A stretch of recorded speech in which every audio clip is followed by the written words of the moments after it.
এই মোহন, সেই কবে থেকে নৌকায় করে ঘুরি না, চল আজ একটু ঘুরি, বিলে নতুন পানি এসেছে। কিন্তু আকাশে তো বেশ মেঘ করেছে, এর মধ্যে নৌকায় ঘুরবি? তার উপর আবার শুনলাম বিলে নতুন পানি আসাতে যারা নেমেছে তাদের কয়েকজনের হাত পা কি যেন টেনে ধরেছে। কিসব কথা বলছিস তুই? একালে ছেলে হয়ে এসব বিশ্বাস করিস তুই?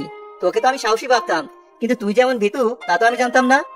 আমি মোটেই ভীতু না, যা শুনেছি তাই তোকে বললাম। আচ্ছা চল তাহলে ঘুরে আসি। তারা দুই বন্ধু নৌকা করে নদীতে ঘুরতে গেল। এদের এত বড় সাহস, এমন মেঘলার সময়ে বিলে ঘুরে বেড়াচ্ছে। আজ আমি এদের মজা দেখিয়েই ছাড়বো। ওদের সাহস অনেক বেড়ে গেছে, এবার ওদের খেয়ে আমার স্বাদ মেটাবো।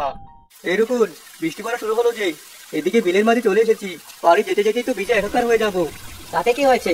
এদিক তো ভালো হলো, নৌকাও ঘোরা হলো, আবার বৃষ্টিতে ভিজতে পারলাম। না, দেখেছো বাইরে কেমন বৃষ্টি হচ্ছে? এমনি পানি পাচ্ছি, তার মধ্যে আবার এই বৃষ্টি। ভাইয়া যে কোথায় করছে কি জানি। ছেলেটার আক্কেল খুবই কম। এই বাড়িতে এই ঝড় বৃষ্টির মধ্যে আমরা দুজন মেয়ে মানুষ, শুধু একটা বিপদ আপদ হলে দেখার কেউ নেই, সেটা বোঝে না। আসুক আজ বাড়িতে, তারপর দেখাবো। এটা কি হচ্ছে বলতো? এই নৌকায় তো কিছুতেই সামনের দিকে এগুচ্ছে না। ওই মেচো খেকোটা কি আমাদের পিছু দিল নাকি? দূর, কি যে বলিস তুই? পাগল হয়ে গেছিস নাকি? দেখছিস না কেমন বাতাস উঠেছে? সেই জন্যই নৌকা ওদিকে যাচ্ছে না।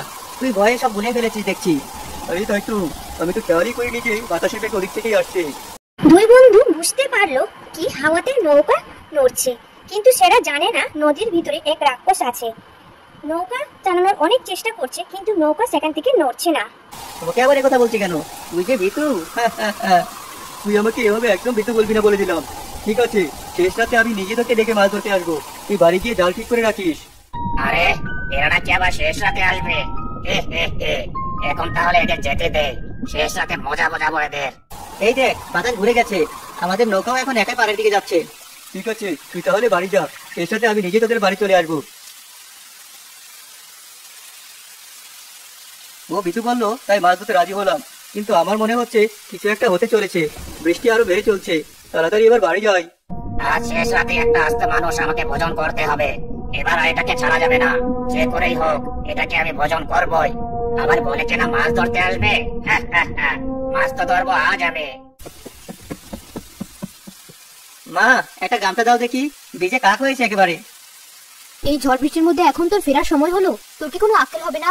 জানিস এই বাড়িতে আমরা মামি ছাড়া আর কেউ নেই, কাছে কোনো বাড়িও নেই, একটা বিপদ হলে কেউ দেখার নেই, তবুও তুই কি করে বাড়ির বাইরে ঘুরে বেড়াস? মা, রাগ করো না, আমার ভুল হয়ে গেছে, আর এমন হবে না।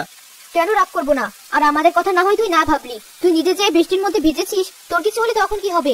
না তোর বাপ বেঁচে আছে, না তোর একটা ভাই আছে, তুই কি একটু এসব চিন্তা করবি না? মা, আমার খুব খিদে পেয়েছে, তুমি এখন আমাকে পরে খেতে দাও দেখি। বস, দিচ্ছি। দেখলে মা, ভাইয়া কি চালাক। তুমি বকাবকি করবে বলে খিদের কথা বলে ভাইয়া তোমাকে থামিয়ে দিল। খুব পাতলা হয়ে গেছিস তুই, এমন একটা দেবো না। হয়েছে হয়েছে, এবার দুজন খেয়ে ঘুমিয়ে পড়।